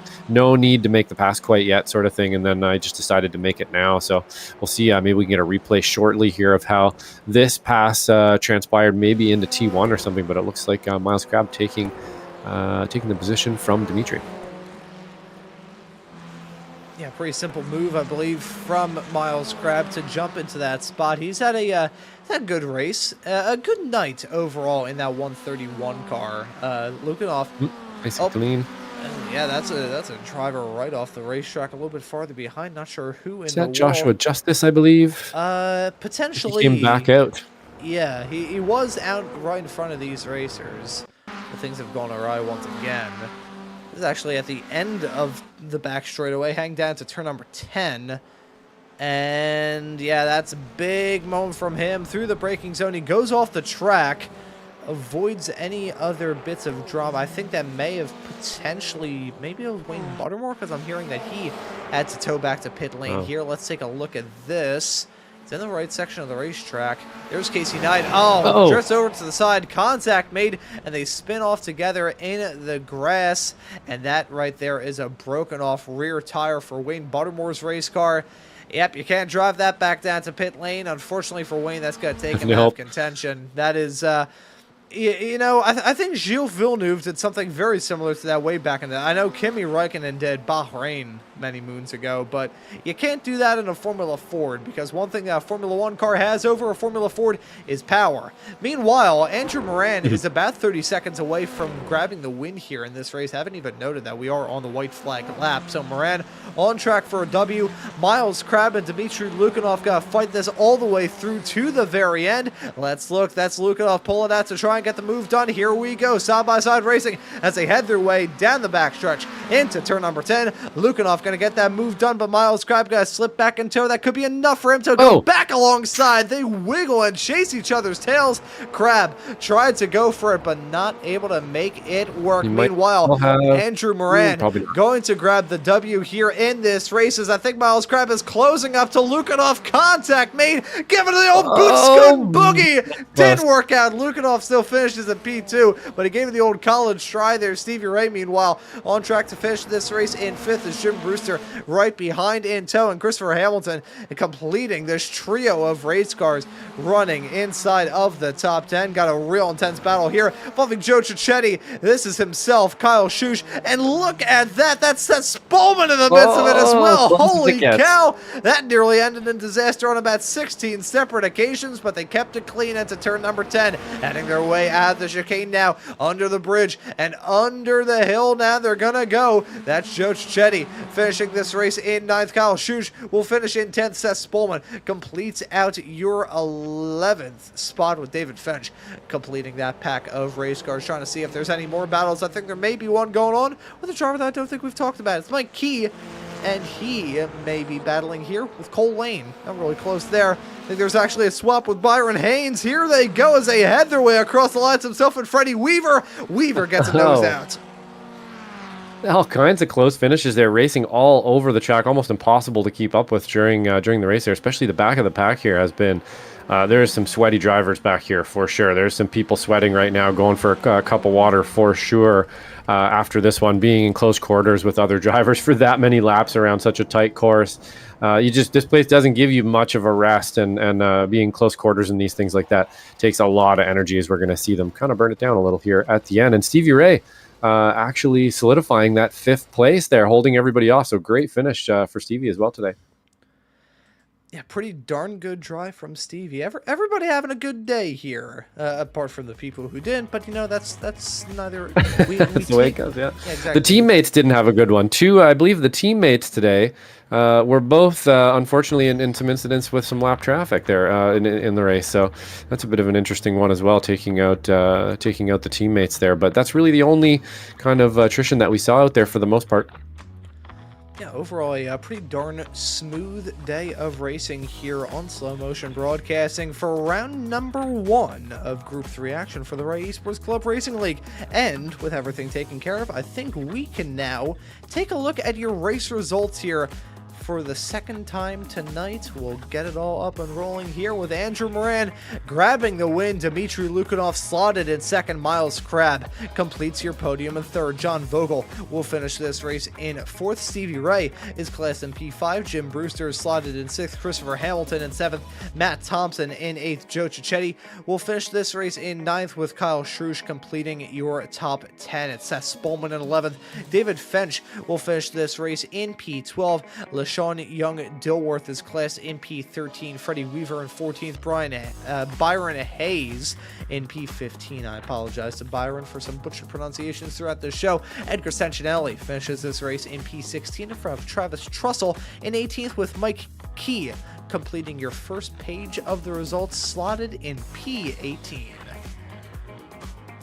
Yeah, and then in P19, we have Cole Lane, Antonio Reese in P20, Joshua Justice, a little bit of attrition there for him today in the FFs in P21, Chuck Labano in the Frito Sport machine having a bit of an odd incident there as well, about an unfortunate crash in P22. And in P23, we have Mark Sherman In P24, we have Lucas Bachmann. Charlie Vaccaro is in P25. Brandon Carl in P26.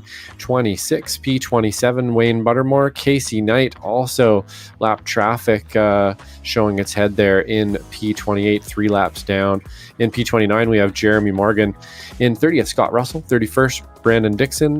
Michelle Squark, also, unfortunately, a little bit of lap traffic there. For P32, P33, Robert Phillips, P34, Jason Grider, and Joaquin Effinger in P35, I believe, is the last driver. Yes, it is. 35 drivers classified here. Great in this field race. again. Yeah, absolutely amazing. I think 35 cars is the lightest that we have had thus far this season, which is really saying something. We have had some fantastic participation to get this season of Ray Esports Club Racing League action up and rolling here on Slow Motion Broadcasting. If you haven't enjoyed it, how about hit that subscribe button and the notification bell so you never miss out on any of it, because we have got a lot of stuff to look forward to here on SMB. But along with that, we've also got some interviews to look forward to here as well. I'm looking up there into the interview waiting area. I believe we've got some race winners looking to have a chat with us, so I'll filibuster here for a couple of moments and say that all of the drivers who ran with us here, thank you, because that was a darn good day. Darn good night of racing action. See, I keep saying day. It's day in sim. It's night for us here. Well, actually, is it like the evening for you out there on the West Coast, Josh? Because I know for me it's 10:11, so my neighbors probably think that I have some sort of disturbance in the mental, which is correct, but that's neither here nor there. Yeah, it's about 7 p.m. where I am here, and then I think we probably have some drivers out there from all over the place too. Some are probably eating breakfast, some are probably going to bed, some are having lunch, so we're pretty worldwide out there, especially with 35 drivers on track. There's a lot of North American drivers there as well, but quite a few from other places as well. And yeah, it looks like I'm not sure what time it would be for some of them. I know we've had a few drivers every once in a while up to even 4, 5, 6 o'clock in the morning to get some of these races done. Some real passion out there for sure. Yeah, a whole lot of passion, and we have got some passionate racers looking to have a chat with us. So, Josh, I'll let you get things up and rolling by potentially having a chat to get things started here with our Formula V winner a little bit earlier on, that being Josh Justice. Yeah, let's bring him in. Testing my abilities here real quick. I can grab him for you. Let me grab him. Lovely. There we go. Joshua. Great race out there earlier today, of course, in the Vs. Not so much in the FFs, unfortunately, but quite the finish in the Vs. Maybe you can let us know what that looked like from your perspective there. Pretty wild in front of you. Yeah, so we had, I think, a 7 or 8 car train for the first few laps, and then there was a crash in turn 3 right in front of me, and it split the path, and we basically had 2 cars, or 3 cars in the front train, again, 2 cars in the second train with Miles hanging out a little bit behind us, and 1 Miles car and 1 car in the front was gone. We had 3 cars in our path, and we were able to use the double wrap and basically have the guy in third go first down the long freeway. And we were basically holding even, but what I noticed was every time I went through turn 10, I was basically about a pack of 3. I was about 1 in turn 10, and every time we went through turn 10 with me in front, we were gaining about half a second on the other guy, and then we were moving about 2 tenths in turn 3 and turn 5 combined. So basically, every lap that I made the pass in turn 10 on the long straight, there in turn 10, we gained about a third of a second on the leading pair. And we were at 1.1 seconds behind them with about 3 laps to go. And so I was just getting the tiniest bit of draft when I was in the front of the train. And I thought we would catch them, but what ended up happening was the 2 cars behind me had some kind of bobble in turn 67. I don't know if it was contact, I don't know if somebody made a mistake and ran wide. I haven't watched the replay yet. But, I was like, well, shoot, now I'm in no man's land. I'm off the route as a result because I don't have anybody behind me pushing me on the draft.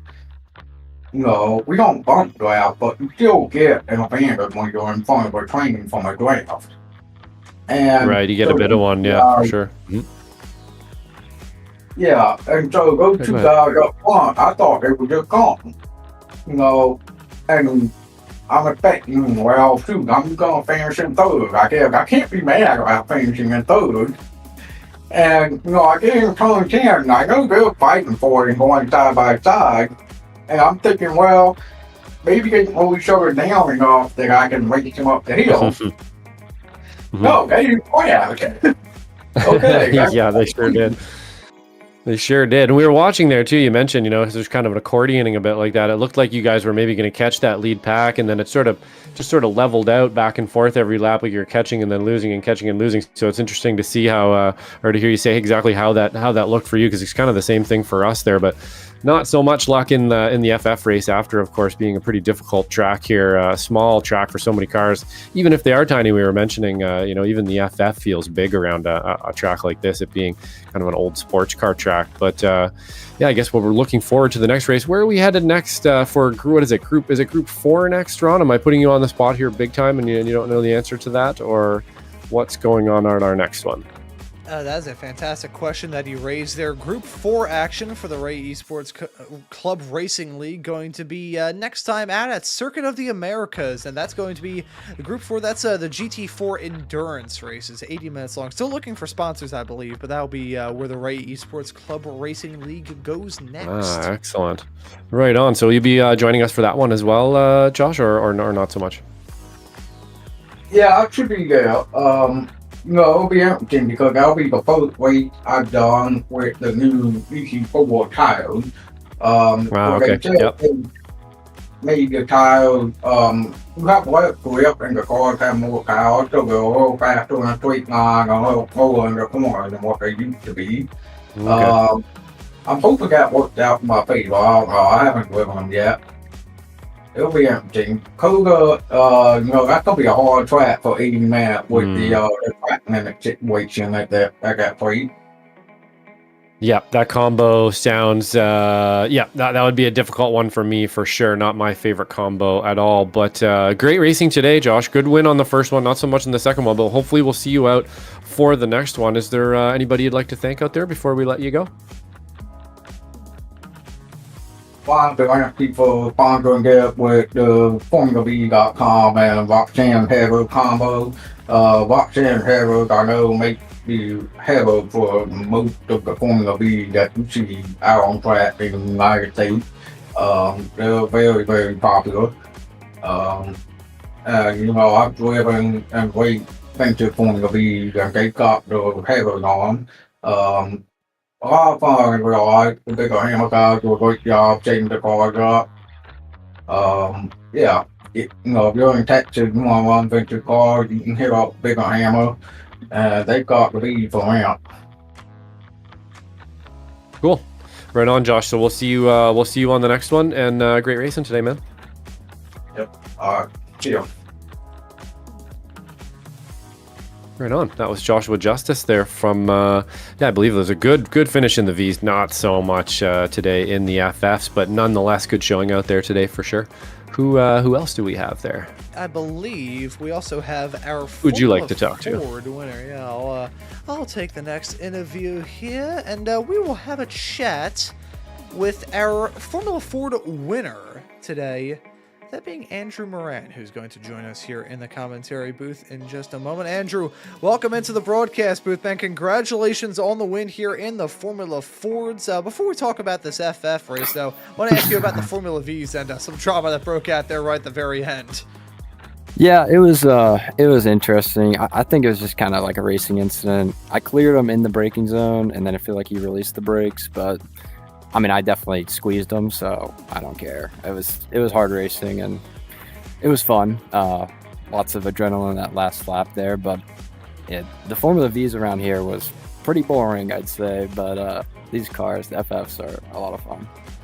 Oh, it was far from boring from our perspective here in the broadcast booth. I can tell you that much. And I will say, knowing the man that Guido is, considering that he's the producer for the Weekend Warriors shows here on SMB, and one of our esteemed colleagues, he may have a San Marzano tomato thrown at you if he feels that you were responsible for that.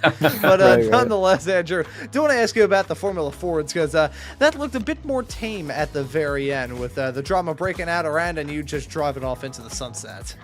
Yeah, I definitely I put on the clinic in front. I mean, I kind of was driving them into the back markers already before that incident, so it was, you know, a little bit of tactics I was trying to do. Just the toe is so strong. But these are definitely, like, this is my favorite car in iRacing. It's best class in real life racing, I think. But yes, it's a lot of fun. Yeah, it looked like you were really in a groove throughout this race. I want to ask you about driving around this track, because this is an old school car and this is an old school track. Is that really a match made in heaven, or is it really difficult to try and get the tail pinned on this? I think this is like, it's a great track for it. I would say, like, I drive this in real life. I think it's even better around places like Road America, even though there's long straights and stuff. I love hard braking zones in this car. So this is fun. This is a fun track, but I'd say even something like Road America with long, hard braking zones is even more fun for me in the sim and real life. So, but I'm hoping to go to Road Atlanta this year, and it's such a cool track. Yeah, it is super, super fun. I personally enjoyed it. I've got it on my list in terms of visiting. I don't think I'll be racing around here. I had my own fun in my karting days, and my back said, nope, you're not doing that anymore. But I will ask you about the next round here for Group 3. It won't be until, I'm looking through, won't be until January 7th that we see Group 3 action return, and that'll be at Sebring for the second round of the championship. Any chance that you'll be out there on the racetrack for that? And if so, what are your thoughts heading there? Yeah, hopefully. Sebring's really fun too. It's a bit bumpy in this car. I mean, it's a bit bumpy in every car, but it's really bumpy in this one. So, not going to be pleasant to drive, but produces a lot of good racing, and that'll be a fun one to do. I wish we were doing these a little closer together, but it's a lot of fun. So. Well, when the series returns, what's funny is I think I'm gonna have my real life 21st birthday before we actually race with the series again. So it's gonna be quite a long time before we see these cars back out there on the racetrack here in this series. But looking forward to seeing you out there at Sebring next time out, Andrew. And before we let you go and celebrate this win, is there anybody you want to give a thanks to or shout out? It's my girlfriend's birthday, so we're gonna, she let me do this race tonight instead of going out earlier, so we're gonna go celebrate now. But thanks to Gabby, and happy birthday. So thanks, guys. There you go, man. Thank you for joining us here in the booth, Andrew. Congratulations on the win, and looking forward to seeing you out there on the racetrack in January for the next round this season. Absolutely. Take care. And that right there was Andrew Moran, your P1 finisher. Here, your race winner in the Formula 4s. Now, I do see Miles Crab up there, but we're coming up to being on the air for nearly 2 hours at this point. So I think we will kind of switch our attention into the next round of the championship at Sebring for that January 7th meeting. Quite a long time between now and then, but I feel like this race was most certainly one for the record books. Josh, final thoughts before we wrap things up. Yeah, absolutely. It was good to kind of jump in there. I'm glad I jumped in mid-race on the V's and caught that spectacular ending, and then a pretty decent FF race as well here. We're getting some really good participation for the Ray Esports Club racing stuff, and I'm really looking forward to the rest of the rounds here for sure. So yeah, final thoughts would be looking forward to the rest of it and some good racing tonight. Yeah, saw some absolutely amazing racing action here for round number 1 of the Ray Esports Club Racing League, and looking forward to seeing what other action and excitement we have throughout this entire season.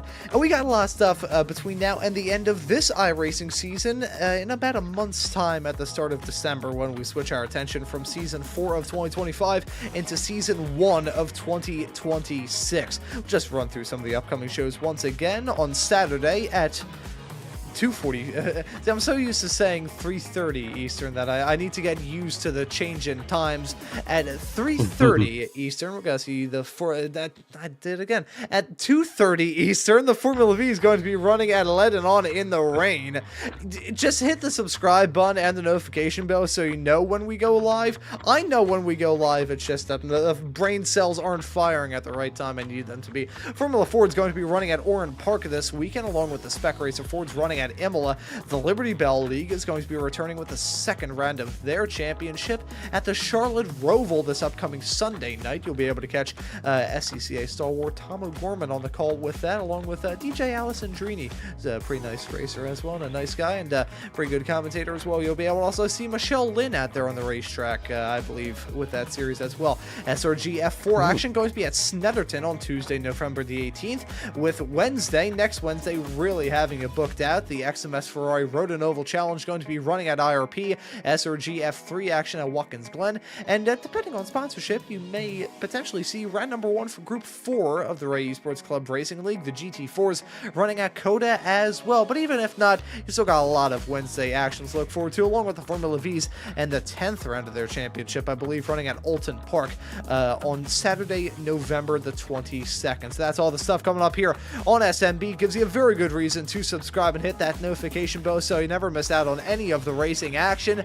But as for this broadcast here tonight for round number 1 for group number 3 of the Ray Esports Club Racing League, that will just about do it. Want to once again thank the sponsors of tonight's broadcast, I should say, that being Roxanne Headers, FormulaV.com, and MeatHead Motorsports, and thank you to all of you tuning into this broadcast as well. But for myself, Ron Maunz, and Josh Wilkie joining me in the commentary booth, I say thank you all so very much for tuning into the action here on Slow Motion Broadcasting tonight, and we hope to see you all wherever it is in the not too distant future.